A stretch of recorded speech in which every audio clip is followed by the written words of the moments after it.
இந்த நாட்டில் 9 லட்சம் கோடி கடன் யார் ஆண்டா? காமராஜருக்கு பிறகு பக்தவச்சத்துக்கு 67லிருந்து இங்கே ஆளுவது அதிமுக திமுகவும். நாட்டில் 9 லட்சம் கோடி கடன். வேலைவாய்ப்பு அலுவலகத்தில் பதிவு செய்யப்பட்டு 1 கோடி இளைஞர்கள் காத்திருக்கிறார்கள். ஆனால் ஒவ்வொரு ஆளுகிற அமைச்சர்கள் முதலமைச்சர்களுடைய வீட்டில் இருக்கிற தொகை இல்லை கணக்கில் இல்லாத தொகை பார்த்தால் இது போல பல மடங்கு இருக்குது. அது எப்படி நாட்டில் பணம் இல்லை, உங்கள் வீட்டில் எப்படி பணம் இருக்கும்? நீங்க இவங்க என்ன சொல்லுங்க, மக்களை சந்திப்பதில்லை. மக்களை சந்திப்பதுன்னு என்ன மீடியாவில் சந்திச்சு பேசுறதா? இன்றைக்கு தமிழ்நாட்டில் அதிமுக திமுக என்ற கட்சி ஏற்கனவே இருக்கிறது.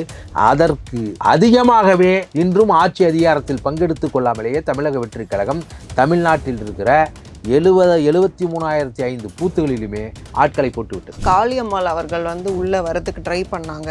ஆனால் அவங்க டைரக்டாக விஜய் அவர்களை மீட் பண்ண முடியல. நடுவில் புசி ஆனந்த் அவர்களோ இல்லை ஆதவ அர்ஜுனா அவர்களோ இவங்களை தாண்டி யாருமே விஜய் கிட்ட போக முடியல. காளியம்மாள் என்பவர் அவர்களுடைய அணுகுமுறை எனக்கு தெரியாது. ஏன்னா அவங்க என்னகிட்ட சொல்லிட்டு மூவ் பண்ணல. தமிழக வெற்றி கழகத்துக்கு முயற்சி செய்து கொண்டிருக்கார் என்று சொல்றாங்க. அது உரிய நேரத்தில் அவர் உரிய நபர்களை அணுகி போனால் கட்டாயமாக அவர்கள் விருப்பப்பட்டால் சேர்த்துக்கொள்ளலாம். தலைவரோடு அவர் நெருக்கமாக எல்லோரும் பயணப்பட்டு விட முடியாது. பர்ஃபெக்ஷன்ல அவர் எப்படி சொல்றது, பர்ஃபெக்ஷன் கோர்ல இருப்பார். அவர் எதையும் சரியாக திட்டமிட்டு நடத்துங்கிறது அப்போ இப்போ இல்லை. திரையுலகத்தில் இருக்கும்போது கூட ஏதோ இவங்க நினைக்கிறாங்க சும்மா ஏனோதானோ அப்படின்ட்டு. அதாவது கரூர் சம்பவம் செப்டம்பர் 27 நடக்குது. அன்னைக்கு அண்ணன் சீமான் அவர்கள் மலைகளின் மாநாடு தர்மபுரியில் நடத்திட்டு இருக்காரு. அது அன்றைய இரவு பேசினவர் நடந்தது விபத்து, தம்பி விஜய் அவர்களுக்கு மிக மனவேதனை இருக்கும் அப்படின்லாம் பேசினவர் ஐயா ஸ்டாலின் அவர்களை சந்தித்து வந்த பிறகு தன் எடுத்த நிலைப்பாடுக்கு முரணாக நம்ம ஏன் நீங்க அதை பேசுறீங்க, அரசியல் அடியாளாக சீமான் செயல்படுகிறார். அவர் சொல்லுவார், நாங்கள் எங்கள் தலைவர் பிரபாகரனை சந்தித்ததுக்கு முன் சந்தித்ததுக்கு பின்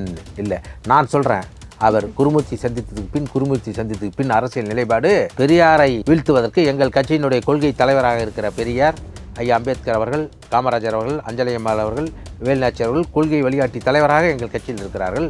இவர் பெரியாரை எப்போது விமர்சிக்கிறார் என்றால் தொடர்ச்சியாக அவர் தலைவரை சந்தித்துட்டு வந்த பிறகு அல்ல, குருமூர்த்தியை சந்தித்துட்டு வந்த பிறகு. அதனால தான் துக்கல விழாவில் கூட பெரியார் மண் அல்ல பெரியாரே மண் என்று தைரியமாக பேசுகிறார் சீமான் என்று அவர் பதிவு செய்கிறார். இன்க்ளூசிவ் நியூஸ் தமிழ் நேயர்களுக்கு வணக்கம். இன்றைக்கு நேர்காணலில் நம்ம கூட இணைஞ்சிருக்காங்க திரு ஜெகதீச பாண்டியன் அவர்கள். வணக்கம் சார். வணக்கம். சிஎம் ஆகிற அளவுக்கு அப்படின்னு நம்ம அந்த பாசிபிலிட்டியை பார்க்கும்போது இன்னும் நிறைய இடங்கள்ல டிஎம்கே தான் ஆட்சிக்கு வரும் அப்படின்லாம் சொல்லப்படுது. இப்போ லயலா காலேஜ் அந்த கருத்து கணிப்புல கூட டஃப் காம்படிட்டரா தான் இன்னும் டிஎம்கே இருக்காங்க. இல்லை, நம்ம யாரையும் அவர் எளிதாக எடுத்துக்கொள்ள முடியாது. ஏன்னா தொடர்ந்து அவர்கள் ஆண்ட கட்சி, அதிகாரத்தில் இருக்கிறார்கள், பணத்தை தேவைக்கு அதிகமாக. ஏன்னா இந்த நாட்டில் 9 லட்சம் கோடி கடன் யார் ஆண்டா? காமராஜருக்கு பிறகு பக்தவச்சத்துக்கு 67லிருந்து இங்கே ஆளுவது அதிமுக திமுகவும். நாட்டில் 9 லட்சம் கோடி கடன்.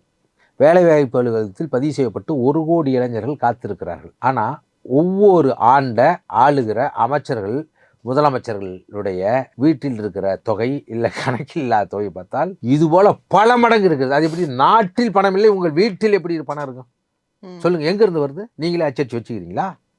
அப்ப இந்த திட்டத்தின் மூலமாக நீங்கள் பெறுகிற ஊழல், லஞ்சம், இதை தக்க வைத்துக் கொள்கிற வாரிசு அரசியல், இதையெல்லாம் மாற்றிதான் இந்த மண்ணிற்கு ஜனநாயகம் தேவை. ஜனநாயகம்னா என்ன? மக்கள் தனது பிரதிநிதித்துவம் மூலமாக என்னை ஆள உங்களை அனுமதிப்பது ஜனநாயகம். அது ஆட்சியில் தான் இருக்க வேண்டும் என்பதில்லை, கட்சியிலும் கட்டாயமாக கொண்டு வரப்பட வேண்டும். என்ன இருக்கு இன்னைக்கு கட்சியில் திமுகவில்? பிறப்பின் அடிப்படையில் அந்த புகழை அந்த ஆளுகிற திறனை பெறுவதுதான் மன்னராட்சி. மக்களாட்சி என்பது நாங்கள் தேர்ந்தெடுக்க வேண்டும். அப்படி ஏதாவது நடக்குதா? அதுக்கப்புறம் சமத்துவ சமூக நீதி. சமூக நீதினா இடஒதுக்கீடு மட்டும் கொடுப்பது, சமத்துவம்னா விகிதாச்சாரிய இப்படி வகுப்புவாரி பிரதிநிதித்துவத்தின் அடிப்படையில் பிரித்து கொடுப்பது, அதை நாங்கள் சொல்கிறோம். அதுக்கப்புறம் சமத்துவம், இருமொழி கொள்கை, மாநில தன்னுரிமை, பகுத்தறிவு சிந்தனை, தீண்டாமை ஒழிப்பு, போதையில்லா தமிழகம், இந்த மாதிரி குறிக்கோளை எங்கள் கொண்டு போய் பல லட்சக்கணக்கான இளைஞர்கள் இன்றைக்கு ஒவ்வொரு தொகுதியிலும் கொண்டு போய் சேர்க்குறாங்க. நீங்கள் இவங்க என்ன சொல்லுங்க, மக்களை சந்திப்பதில்லை. மக்களை சந்திப்பதுன்னு என்ன மீடியாவில் சந்தித்து பேசுறதா? இன்றைக்கு தமிழ்நாட்டில் அதிமுக திமுக என்ற கட்சி ஏற்கனவே இருக்கிறது. அதற்கு அதிகமாகவே இன்றும் ஆட்சி அதிகாரத்தில் பங்கெடுத்துக் கொள்ளாமலேயே தமிழக வெற்றி கழகம் தமிழ்நாட்டில் இருக்கிற 73,500 பூத்துகளிலுமே ஆட்களை போட்டு விட்டது. இதுக்கு முன்னால் அதிமுக திமுக தான் போடுற அளவுக்கு வலுவான கட்சி மீது எந்த கட்சிக்கும் இல்லை. ஏன்னா நான் தேர்தலில் நின்றதாலையும் பல தேர்தல் நடத்தியதாலும் எனக்கு அந்த அனுபவம் இருக்குது. ஆனால் இன்னைக்கு எல்லா வாக்குச்சாவடியிலும் ஆட்கள் போட்டதான் நீங்க சொல்றீங்க. ஆனாலும் களத்துல இன்னுமே ஃபுல்லா ஸ்ட்ரக்சர் வைஸ் ஒழுங்கா போகல டிவிகே அப்படிதான் பேசப்படுறது. எங்க கட்சியில் நடப்பது எங்களுக்கு தானே தெரியும். இல்லை இது சொல்லுகிற நபர் இப்போ யாருன்னு சொல்லுங்க. பூத் கமிட்டி உறுப்பினர்கள் போட்டுட்டாங்கன்னா அப்போ மக்களுக்கும் தெரியணும்ல. ஒன்றும் இல்லை, மக்களுக்கு மக்கள்னா நீங்கள் யாருன்னு நினைக்கிறீங்க? எங்க பல கோடி உறுப்பினர்கள் இருக்காங்க. அப்போ நாங்கள்லாம் பொதுமக்கள் கணக்கில் வரமாட்டோமா? நீங்கள் நினைக்கிறதுன்னா நீங்கள் நினைக்கிற ஒரு 5-6 பேர் மக்கள் ஒத்துக்கிறது, இல்லை இந்த ஊடகத்தின் முன்னால் அமர்ந்து பேசுபவர்கள் அவர்கள் புள்ளி விவரம் சொல்வது அவர் தான் உண்மை அப்படின்னா அப்போ மக்கள்னா யாருன்னு நினைக்கிறீங்க? செய்தியில் வரணும்ல. செய்தியில் வந்துக்கிட்டு தான் இருக்கு. நீங்கள் ஒன்றும் இல்லை, நான் வந்து கட்சியில் சேர்ந்த போது எங்களுடைய மாவட்டம் சேலம் மாவட்டத்துக்கு போகிறோம். சின்ன ஊர், அங்கே எங்களுடைய மாவட்ட செயலாளராக இருக்கிற பொறுப்பாளராக இருக்கிற மாவட்டத்துக்கு பார்த்திபன் அவர்களை சந்திப்பதற்கு நான் போகிற போது என்ன ஒரு ஊருக்கு வர சொல்கிறார். நீங்கள் நம்ப மாட்டீங்க, அது சின்ன கிராமம்.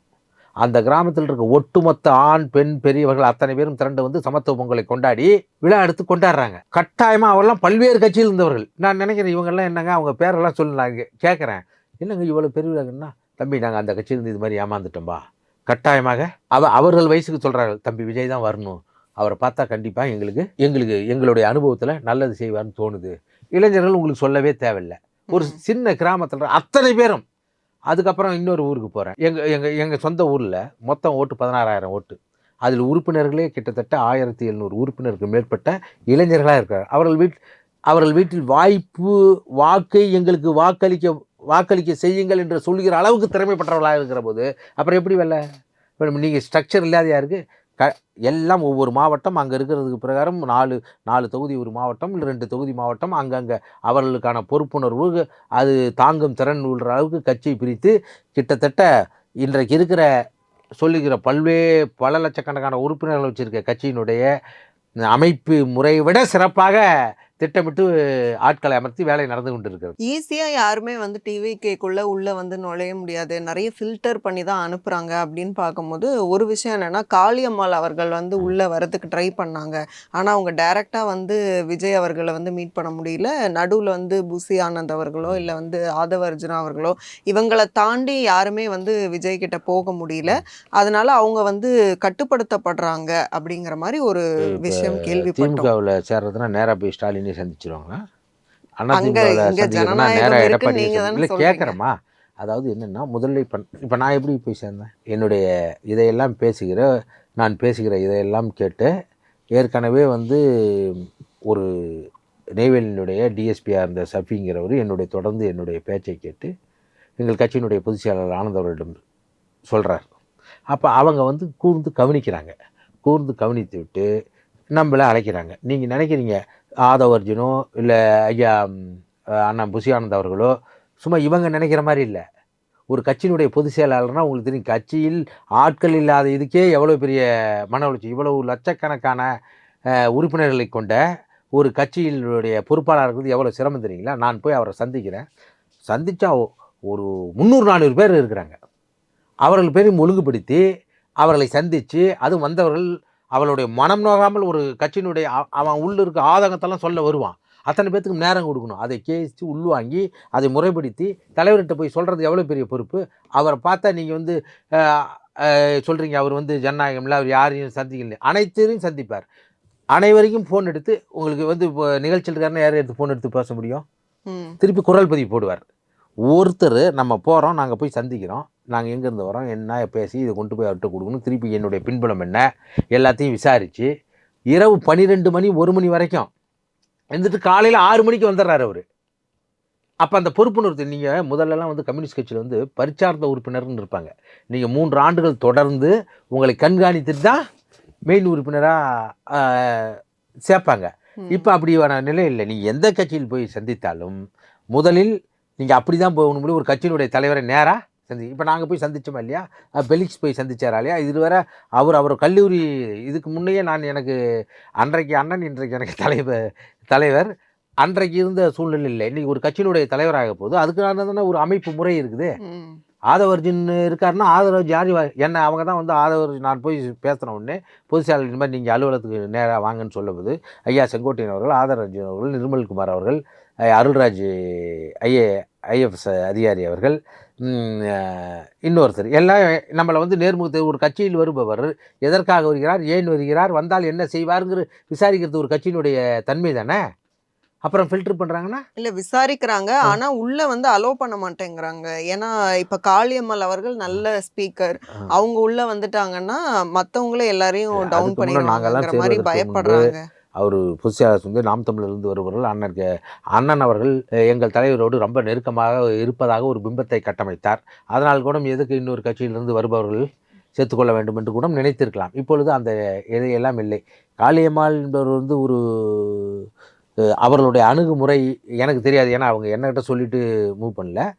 சொல்கிறாங்க இது மாதிரி அவர்கள் இது மாதிரி தமிழக வெற்றி கழகத்துக்கு முயற்சி செய்து கொண்டிருக்கார் என்று சொல்கிறாங்க. அது உரிய நேரத்தில் அவர் உரிய நபர்களை அணுகி போனால் கட்டாயமாக அவர்கள் விருப்பப்பட்டால் சேர்த்துக்கொள்ளலாம். தொடர்ச்சியாக பொதுச் செயலாளர் புசி ஆனந்த் அவர்கள் மேல வந்து நிறைய விமர்சனங்கள் முன்வைக்கப்படுது. இப்ப ரீசெண்டா வந்து பிரச்சார குழுவில் அவரோட பேர் அந்த பட்டியலில் வரும்போது கூட இவருக்கு என்ன அரசியல் தெரியும்னு இவரை ஏன் பிரச்சார குழுவில் போட்டிருக்கிறாங்க அப்படிங்கிற கேள்விகள் பரவலாகவே பொதுமக்கள் மத்தியில் நான் கேள்விப்படுறதே இது மாதிரி இருக்கு. ஸோ இந்த விமர்சனங்களை எல்லாம் எப்படி கடந்து வரும்? சொல்கிறேன், நீங்கள் பொதுமக்கள்ங்கிற பார்வையை மாற்றிக்கணும். மாற்றுக் கட்சி நண்பர்கள் இல்லை எங்களை பிடிக்காத சொல்கிறேன். ஏன் சொல்கிறேன்னா அவங்க கட்சி சார்பானவர்கள் இல்லை எதுக்கு சொல்கிறேன்னா, இன்னைக்கு தமிழக வெற்றி கழகத்தில் உங்களுக்கு தெரியும் ஆண்கள் பெண்கள் கோடிக்கணக்கான பேர் இருக்காங்க. அவங்களும் பொதுமக்கள் கணக்கில் வருவோமா வர மாட்டோமா அதான் நான் கேட்குறேன். அப்போ நாங்களும் பொதுமக்கள் தானே. நீங்கள் வந்து அண்ணா திமுகவில் இருப்பவர்கள் திமுகவில் இருப்பவர்கள் கம்யூனிஸ்டுகள் இருப்பவர்கள்னா அவர்கள் கட்சிக்காரர்கள் எல்லாம் பொதுமக்கள் தான். அப்போ எதிர்கட்சிகளிடமிருந்து அப்படி ஒரு விமர்சனம் வருது. அவர் வந்து இங்கே வருவதற்கு முன்பாகவே பாண்டிச்சேரியில் அவர் சட்டமன்ற உறுப்பினர். அரசியல் தெரியாதவா சட்டமன்ற உறுப்பினராக இருந்திருப்பார். இன்னொன்று சிந்திச்சு பாருங்க, இன்றைக்கு திமுகவில் ஒரு 50 ஆண்டு காலம் இருக்கிறார் என்றால் அது ஒரு பெரிய விஷயம் இல்லை. அண்ணா திமுகவில் இருப்பார் என்றால் பெரிய விஷயம் இல்லை. காரணம் என்றால் அவர்களாம் ஆட்சி அதிகாரத்தில் இருப்பது அந்த அதிகாரத்தை சுவைத்து அதன் மூலியமாக வருகிற வருமானத்தை சுவைத்தவர்கள். ஆனால் இது வந்து விஜயுடைய மக்கள் இயக்கமாக தொடர்ச்சியாக செயல்பட்டு எந்த அதிகாரத்திலும் அவர்கள் இல்லை. மக்களோடு தொடர்ந்து செயலாற்றி இந்த இடத்துக்கு அவர் வந்திருக்கிறார். இப்பொழுதுதான் ஐயா செங்கோட்டையன் அவர்கள் இப்பொழுதுதான் சமீபத்தில் தான் கட்சியில் சேர்ந்தார். ஆதவர்ஜுன் அதற்கு முன்பு சற்று முன்பாக. ஆனால் தொடர்ச்சியாக பல்வேறு ஆண்டுகளாகவே அவர் எங்கள் தலைவரோடு பயணப்பட்டு வருகிறார். எங்கள் தலைவர் சொல்வதை செய்பவர் நபர் அல்ல அண்ணன் புசி ஆனந்த். தலைவர் நினைப்பதை செய்பவர் புசி ஆனந்த் அவர்கள். அதுதான் முக்கியம். தலைவர் வந்து என்ன சொல்கிறா யார் வேணாலும் செய்வாங்க. தலைவர் நினைப்பதை செய்கிறது ஒன்று இருக்குல்ல, அதுதான் அவர். அப்போ அவருக்கு எப்படி எந்த தகுதி இல்லைன்னு நீங்கள் சொல்கிறீங்க இல்லையா? அவர் தான் சீனியர் மெம்பர். விமர்சனம் வைக்கும்போது அது வந்து அந்த தேர்தல் அறிக்கை வருகிற போது அப்போ ஆகா தேர்தல் அறிக்கை சிறப்பாக இருக்கிறது அண்ணன் புசி ஆனந்த் அவர்களை எல்லாரும் ஏற்றுக்கொள்வார்களா? எங்கள் கட்சியில் இருப்பவர்கள் பொதுச் செயலாளராக ஏற்றுக்கொள்வார். அப்பொழுதும் விமர்சனம் செய்வர்கள் கட்டாயமாக செய்து கொண்டு தான் இருப்பவர். ஆதர் அர்ஜுன் அவர்கள் கட்சியில் சேர்ந்த பிறகு அவர் விடுதலை சிறுத்தைகள் இருக்கும்போது கூட அவர் நடத்திய மிகப்பெரிய மாநாடுகள்லாம் பார்த்தோம்னா அவ்வளவு கச்சிதமாக இருக்கும். நீங்கள் நினைப்பது போல் எங்கள் தலைவரோடு அவர் நெருக்கமாக எல்லோரும் பயணப்பட்டு விட முடியாது. பர்ஃபெக்ஷனில் வந்து அவர் எப்படி சொல்கிறது, பர்ஃபெக்ஷன் கோரில் இருப்பார். அவர் எதையும் சரியாக திட்டமிட்டு நடத்தணுங்கிறது அப்போ இப்போ இல்லை. திரையுலகத்தில் இருக்கும்போது கூட ஏதோ இவங்க நினைக்கிறாங்க சும்மா ஏனோதானோ அப்படின்ட்டு. இப்போ நான் சேரும்போது நடந்தது கூட சரியாக முறைப்படி எல்லாத்தையும் எப்படிலாம் அவங்க வந்து கரெக்டாக வரிசையாக ஒழுங்குபடுத்தி கட்சியில் ஏற்கனவே சேர்ந்தவர்கள் கூட தலைவரோடு இப்போது முன்னிலையில் சேர்ந்து புகைப்படம் கட்சியில் சேர்ந்த தேதியிலிருந்து அவர்கள் வரிசையாக அமர வைக்கப்பட்டு இவர் தெரிஞ்சவர் இவர் முக்கியமானவர் அப்படிலாம் இல்லை. ஒரு ஒழுங்குபடுத்தி போனவுடன் கொள்கை பாடலை ஒளிபரப்பி உறுதிமொழி ஏற்று அவ்வளவு கச்சிதமாக நடத்தினார்னா அதுக்கு பொதுச் செயலாளர் தான் காரணம். ஒரு கட்சியினுடைய ஜெனரல் செக்ரட்டரிங்கிறது சாதாரண வேலை இல்லை. இவங்க நினைக்கிற மாதிரி அது பொறுப்பு இல்லாமலோ உழைப்பு இல்லாமலோ அதை செயல்படுத்தவே முடியாது. நீங்கள் ஆள் இல்லாத இடத்துல யார் வேணாலும் இருக்கலாம். ஆட்கள் வந்து இவ்வளவு அதிகமாக இருக்கும்போது அவர்களை முறைப்படுத்தி நெறிப்படுத்தி நீங்கள் நடக்கிற எல்லா கூட்டங்களும் பாருங்கள். அது கரூர் நடந்து விபத்து எவ்வளவு ஒழுங்காக திட்டமிட்டு விக்கிரவாண்டி மாநாடு எவ்வளவு ஒழுக்கமாக அத்தனை லட்சம் பேரை கூப்பிட்டு எவ்வளவு சிறப்பாக அது நடந்து முடிஞ்சுது. அதுக்கு பொதுச் செயலாளனுடைய உழைப்பு இல்லாத நடக்க முடியுமா? ஏன்னா நான் இப்போ தான் 5ஆம் தேதி தான் கட்சியில் சேர்ந்தேன். அதுக்கு முன்னே ஒரு முறை சந்திச்சிருக்கேன். தொடர்ச்சியாக அதுக்கு பிறகு சேர்ந்த பிறகு 2 முறை சந்திச்சிருக்கேன். நான் எந்த நேரத்தில் பார்த்தாலும் அவர் உழைத்து கொண்டே இருப்பார். அப்போ தகுதி இல்லாத நபர் அப்படின்னு நீங்கள் எப்படி சொல்ல முடியும் இல்லையா? ஒரு மக்களினுடைய பிரதிநிதியாக தேர்ந்தெடுப்பு பாண்டிச்சேரியில் சட்டமன்ற உறுப்பினராக இருந்த ஒருவர் தொடர்ச்சியாக பல்வேறு ஆண்டுகளாக ஒரு மக்கள் இயக்கத்தை நடத்தி கொண்டு இருந்தவர். அவர் நீங்கள் இப்போ வேறு கட்சியில் பொதுச் செயலாளர் அந்த அளவுக்கு அணுகிட முடியுமா? நான் கேட்குறேன். இது அதிமுகவினுடைய பொதுச் செயலாளர் யார்? இன்று ஐயா எடப்பாடியார் அவர்கள். அன்று யார்? அம்மையார் ஜெயலலிதா அவர்கள். நீங்கள் எல்லாரும் போய் எளிமையாக அணுகிடுவீங்களா? சொல்லுங்க. அன்றைக்கு அமைச்சராக இருந்த சட்டமன்ற உறுப்பினர்களே அணுக முடியாத இடத்தில் தான் இருந்தார் அம்மையார் அவர்கள். ஆனால் எங்கள் கட்சியினுடைய பொதுச்செயலாளர் அப்படி இல்லை. யார் வேண்டுமானாலும் எளிமையாக ஒரு படையை வழிநடத்துபவன் பழகுவதற்கு இனிமையாகவும் அணுகுவதற்கு எளிமையாகவும் இருக்க வேண்டும். இந்த இலக்கணத்தோடு இருப்பவர் தான் பொதுச் செயலாளர். உங்களோட என்னென்ன விஷயங்கள் கவனிச்சு அவங்க வந்து அந்த கட்சிக்கு அழைப்பு விடுத்தாங்க? இல்லை, என்னோட நான் தொடர்ச்சியாக கரூர் சம்பவங்களுக்கு பிறகு தொடர்ச்சியாக மீடியாவில் பேசியிருந்தேன். எங்கள் தலைவர் மீது வைக்கிற விமர்சனங்களுக்கும் அந்த கூட்டத்தில் நடந்த விபத்துகளையும் கொச்சைப்படுத்தி பேசுகிற போது அதற்கு தர்க்கபூர்வமான கொள்கைகளை எடுத்து வைத்து கொண்டிருந்தேன்.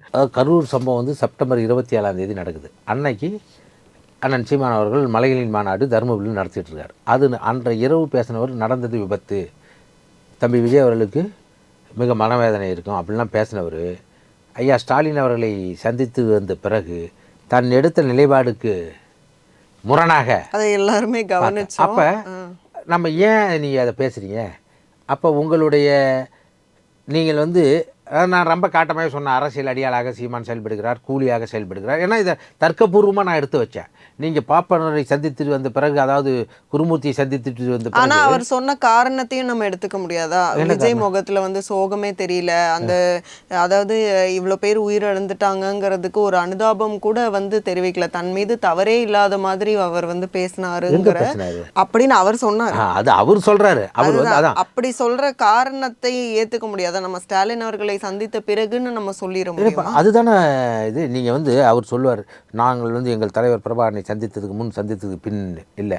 நான் சொல்கிறேன், அவர் குருமூர்த்தி சந்தித்ததுக்கு பின், குருமூர்த்தி சந்தித்ததுக்கு பின் அரசியல் நிலைப்பாடு பெரியாரை வீழ்த்துவதற்கு எங்கள் கட்சியினுடைய கொள்கை தலைவராக இருக்கிற பெரியார் ஐயா அம்பேத்கர் அவர்கள், காமராஜர் அவர்கள், அஞ்சலி அம்மாள் அவர்கள், வேலுநாச்சி அவர்கள் கொள்கை வழிகாட்டி தலைவராக எங்கள் கட்சியில் இருக்கிறார்கள். இவர் பெரியாரை எப்போது விமர்சிக்கிறார் என்றால் தொடர்ச்சியாக அவர் தலைவரை சந்தித்துட்டு வந்த பிறகு அல்ல, குருமூர்த்தியை சந்தித்துட்டு வந்த பிறகு. அதனால தான் துக்கல விழாவில் கூட பெரியார் மண் அல்ல, பெரியாரே மண் என்று தைரியமாக பேசுகிறார் சீமான் என்று அவர் பதிவு செய்கிறார். அதற்கு பிறகுதான் நம்ம இவர் என்ன வந்து பிராமண கடப்பாறை எடுத்து திராவிடத்தை வீழ்த்தும், நீ திமுகவை கூட வீழ்த்துன்னு சொல்லுங்கள், அண்ணா திமுக வீழ்த்துன்னு சொல்லுங்கள், ஒரு தத்துவத்தை எப்படி வீழ்த்துவீங்க அப்படின்னு எதனால், யாருக்கு அதை பயன்படுகிறது அப்படிங்கிற போது நான் இன்னும் காட்டமாக அதை பேசினேன். நான் இதற்கு முன் இருந்த வாழ்வுரிமை கட்சியில் கூட பெரியார் ஒரு வழிகாட்டி தலைவர், மார்க்ஸ், அம்பேத்கர் இவரெல்லாம் உள்ளடக்கிய தலைவர். அப்போ நம்ம தொடர்ச்சியாக அதை விமர்சிக்கிற போது, அது நியாயபூர்வமாக தர்க்கபூர்வமாக கவனிக்கிற போது, இவர்கள் வந்து தனி மனித தாக்குதலை தொடங்குவது. மிக்க நன்றி. உங்களுடைய நன்றி.